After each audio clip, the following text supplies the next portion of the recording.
watching Kenosha Community Television.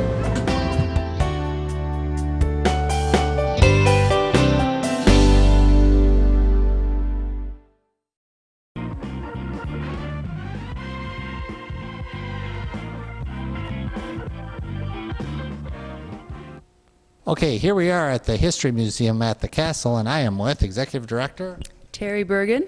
Terry, nice to see you today.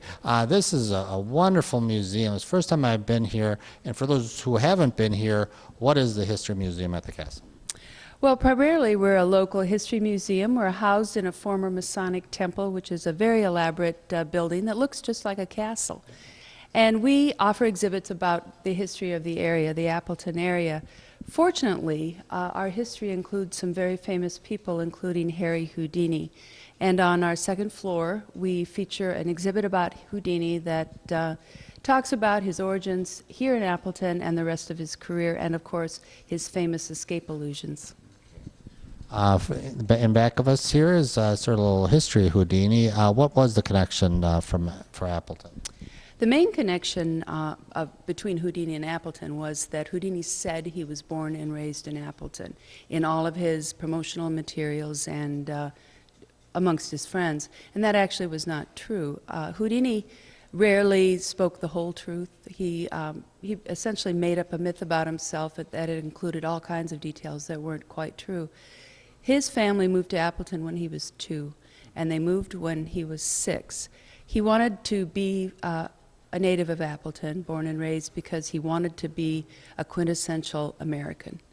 The American who started out poor, the son of a rabbi, and made it big on the world stage, which is exactly what he did. He just wasn't as American as he wanted to be. But his story is the true American story of immigrants who find a better life in the U.S. Well, why don't we take a walk through the exhibit here and see if you give us a little tour here. Well, this part of the exhibit is about his early days in Appleton. We find out about why they came here. It was because his father was called to a congregation here in Appleton. And the congregation was primarily made up of German immigrants. And Houdini's father spoke no English, only German and Yiddish. And after a few years, the congregation decided that they wanted to be more American, more progressive. So after only 4 years of serving as their rabbi, they fired him to hire someone who spoke English. So from then on, the Weiss family was never financially solvent. All the children had to go to work, including Houdini. And his father died shortly thereafter, and Houdini lived with his mother for the rest of her life and took care of her. A little history on Appleton. It's a beautiful city. Now, back then, what was the industry for Appleton? Houdini was a child here in the late 19th century, and at that point in time, we would have converted completely over to paper. Before that, we'd been lumber and lumber-associated industries, and of course, wheat mills. The wheat blight forced us to turn over to paper, and paper made us a very stable, affluent community, not just Appleton, but all of the cities along the Fox in our vicinity.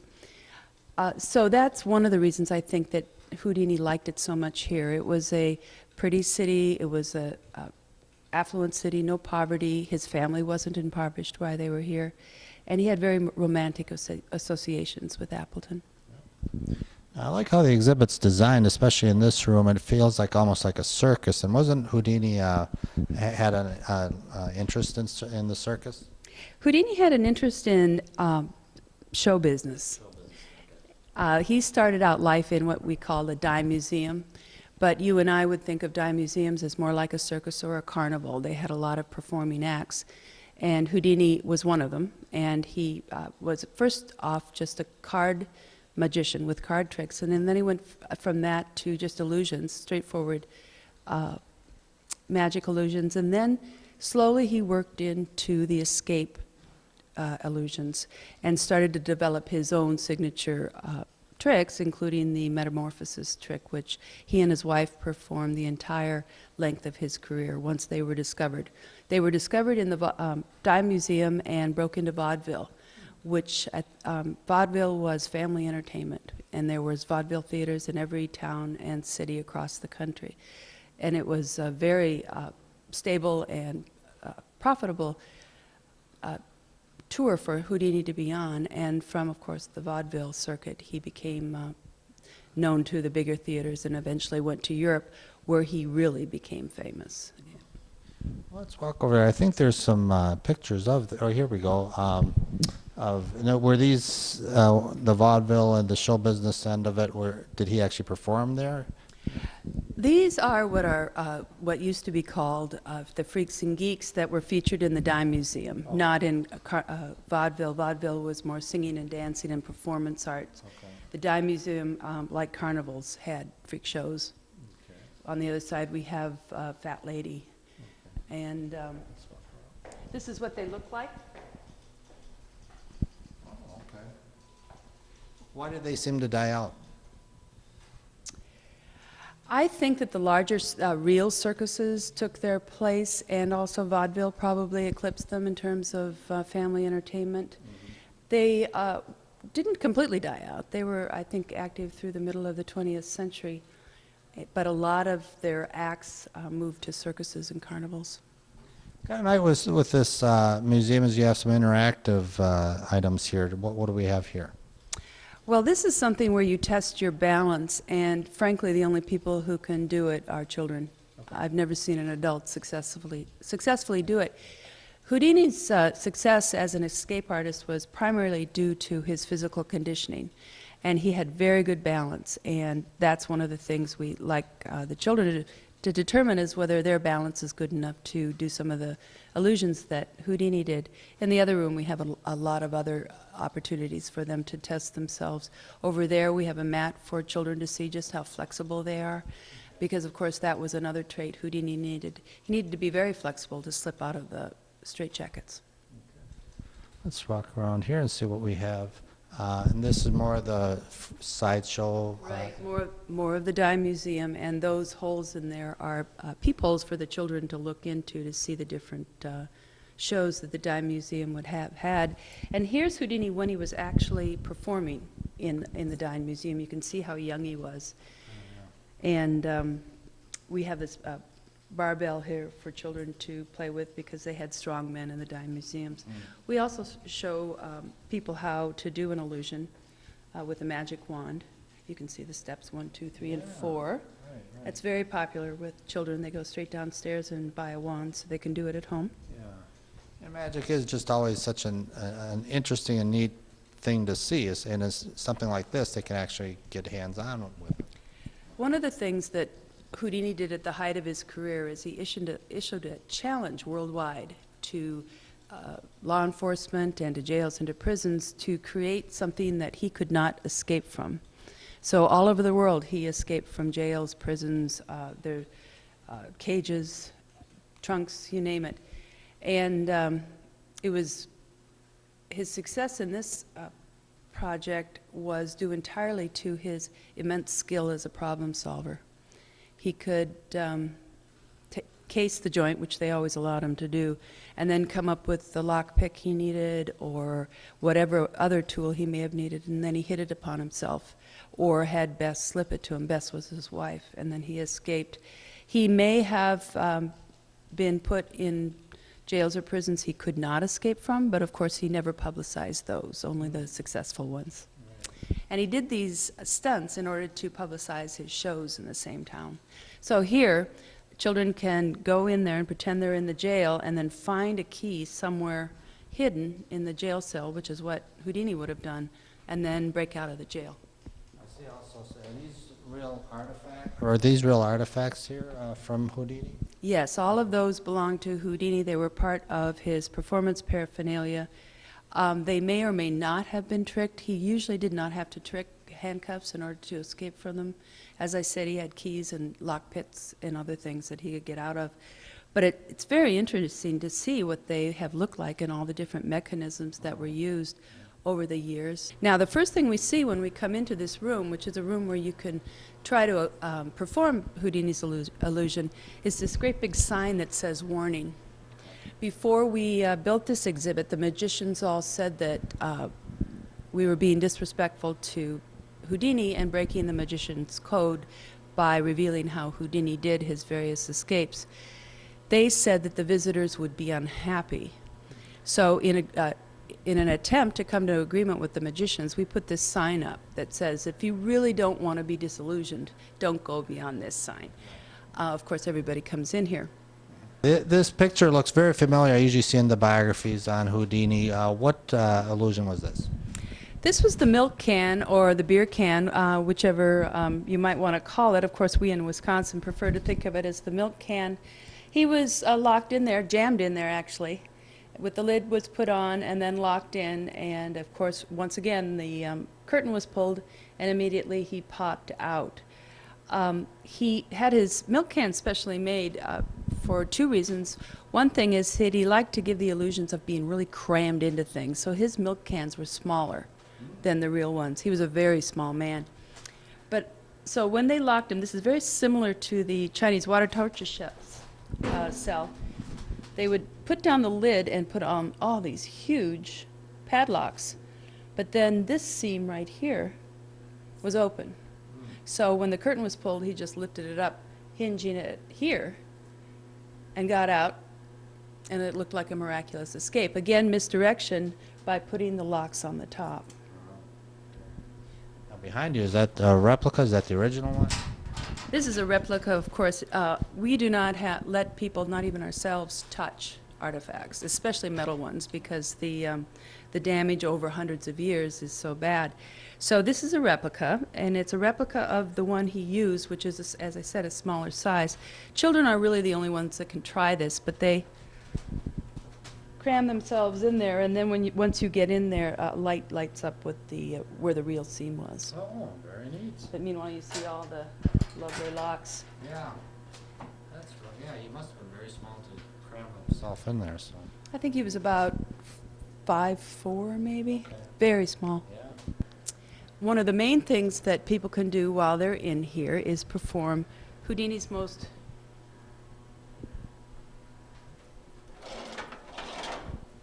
famous illusion, which is the escape from the Metamorphosis trunk. And it's essentially a substitution.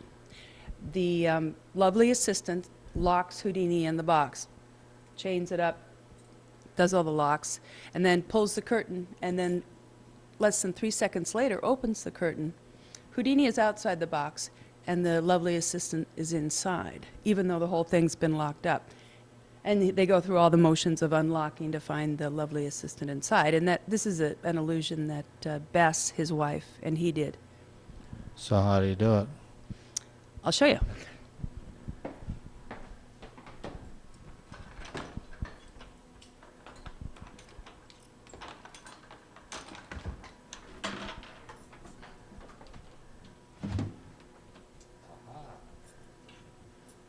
There she goes. Sorry. Okay. So And over here we have another one of Houdini's signature escapes. He escaped from straitjackets all over the world. This one in particular is a full body straitjacket, and he often would get inside one of these and hang himself upside down, as you can see there, hundreds of feet above the street where people would gather and watch him escape. And as I said before, he would perform these public illusions in order to stimulate crowds to come to his performances in the theaters. And here we show people how to get out of the straitjacket if they want to. We provide one. This is pretty popular. We have to replace it quite often. Yeah. Okay. Houdini sets off a revolution. Explain a little bit about this. Well, things were pretty grim at the end of the 19th century, and at the beginning of the 20th, the Industrial Revolution was in full swing. People had left the farm and the rural areas to come live in dirty, grimy cities.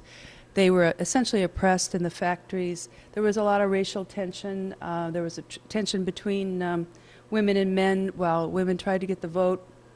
There were riots.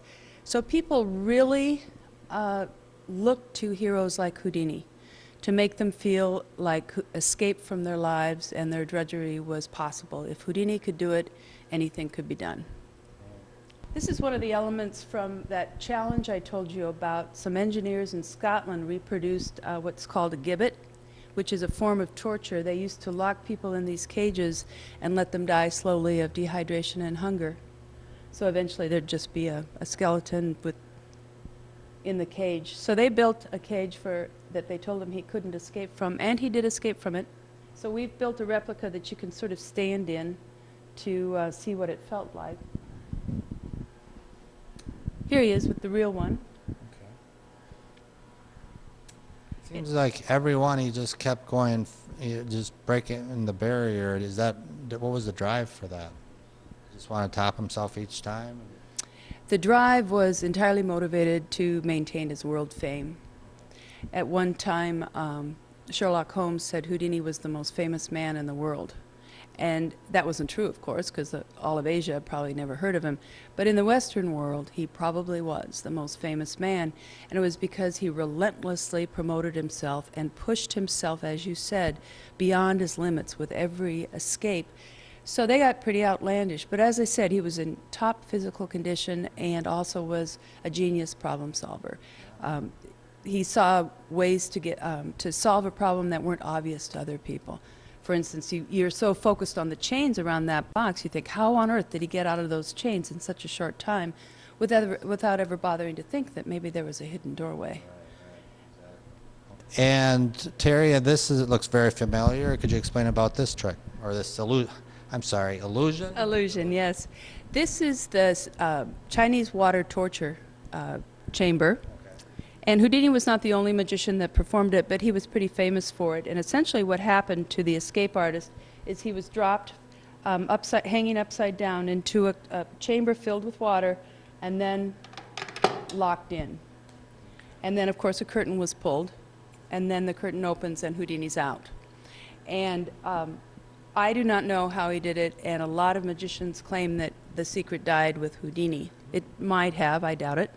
If the secret had died with him, then another magician would have thought up a new way to do it. We do not have the original water torture cell. It burned up in a fire in Niagara, and the hardware was used to create a new replica of the water torture cell, and now a magic collector owns it.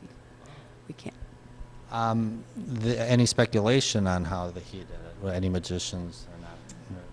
I mean, because his feet were tied up there and just dipped on, and his hands were tied and then upside down. So yeah, that was pretty amazing. Well, of course, one of the main ways that Houdini escaped from things that looked like they were locked up was to get out another way. So there was probably a seam here that wasn't locked that he could lift up, and and the locks would be separate. Some say that there was a breathing tube down there. I don't think Houdini would have needed one. What Houdini would do in order to astound his audiences is have a series of barriers that he had to break loose from: the outside locks, the feet clamped, the water where he couldn't breathe, when really it was all distraction, what magicians call misdirection. So it looks like there's all this stuff going on, but really all he has to do is get out of a box that he made. And as I said, he was in such great condition, I don't think he even needed a breathing tube. Well, I remember in the movie version with Tony Curtis that his assistant Otto came in with an axe and chopped him, or just broke the glass. Was there any truth to that, or did that ever happen with his assistant Otto? I've actually never heard of his assistant Otto. It may have happened. I doubt it was because Houdini was under stress. I think it was something to be dramatic, something to build the suspense in the audience, to make them actually believe that his life was in danger. Of course, a lot of movies have used that. There have been two recently, one with Hugh Jackman, where they break it with an axe. And behind us, we have a little history computer, again, interactive. Could you explain a little bit about this?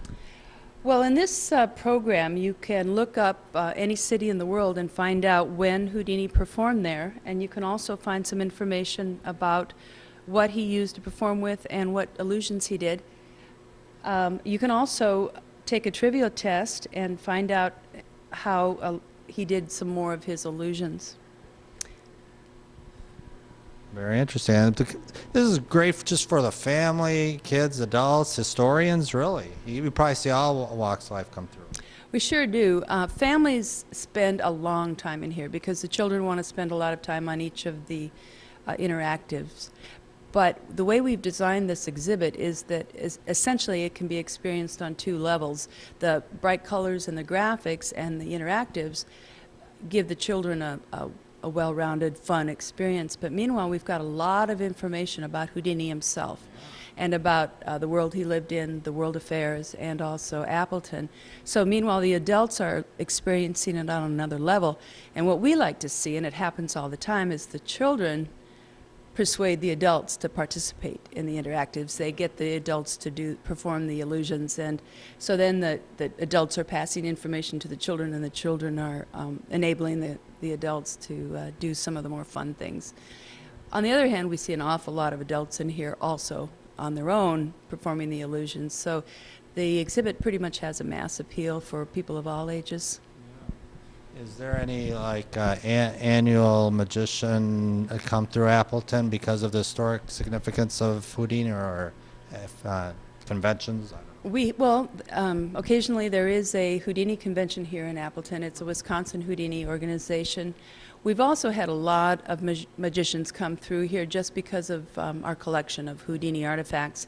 We've had Penn and Teller here, and of course David Copperfield's been here.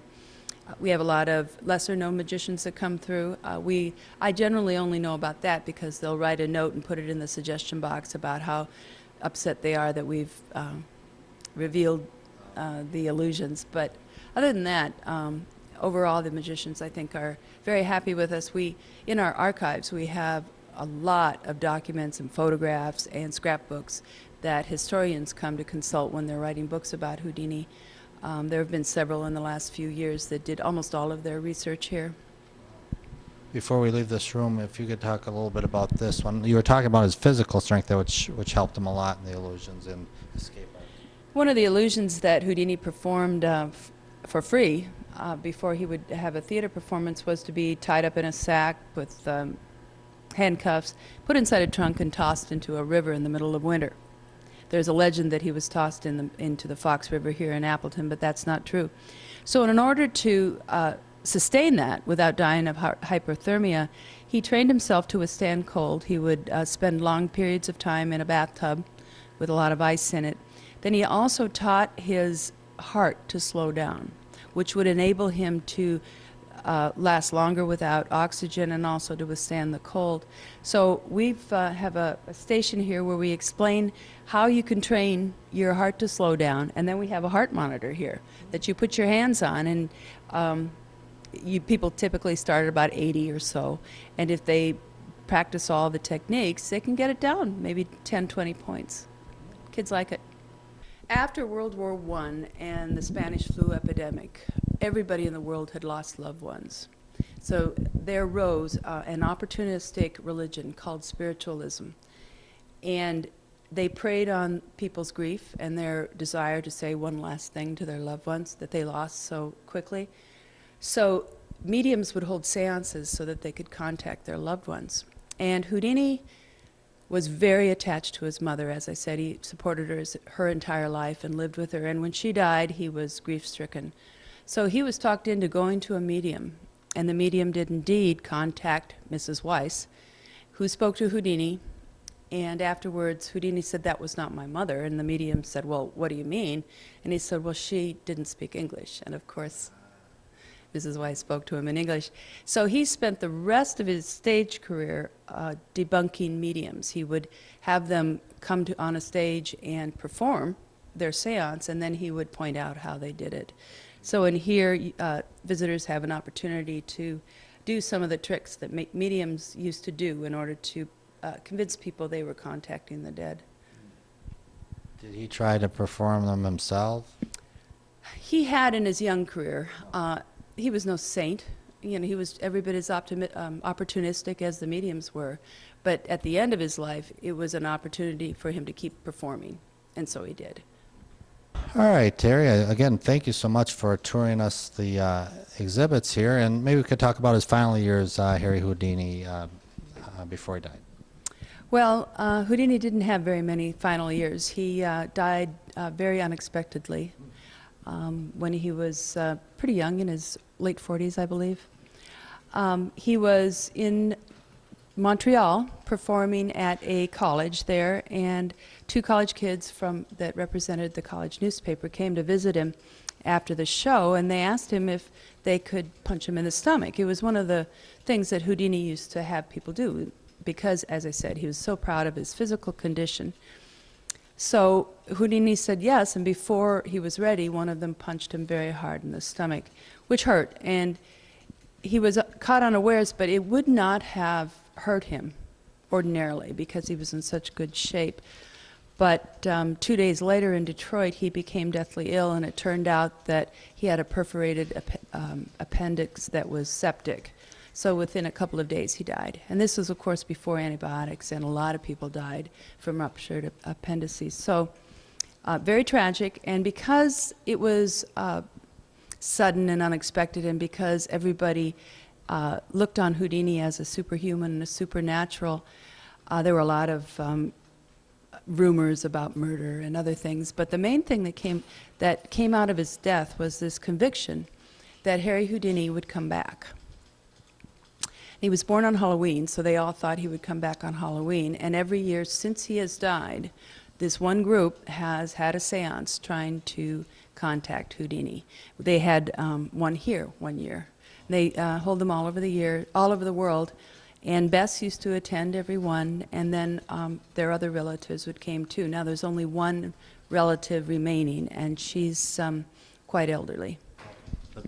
Does she live in the Appleton area or no? No, she lives somewhere on the East Coast. Her name is Blood. Last name is Blood. He was born on Halloween or died on Halloween? No, there, you've got me. I'll have to look. I think he died on Halloween, actually, yeah. And then this casket here is a replica. It was actually one of his props that he was buried in? Absolutely. He had a casket that was one of his props that was, of course, specially made for his size. Again, very small. This is a replica of the casket, and you can see how small it is. And so they buried him in the Jewish cemetery in New York. Well, this is just an absolute excellent exhibit, and again, interactive for the family, for adults, kids. Well, let's talk about how people can, or what's the address here in Appleton for someone if they want to come down and view the exhibit.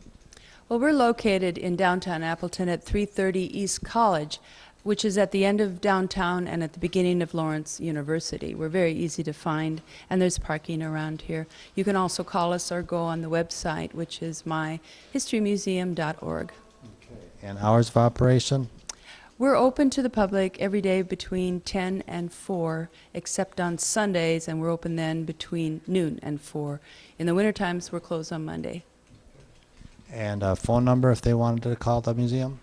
Area code 920-735-9370.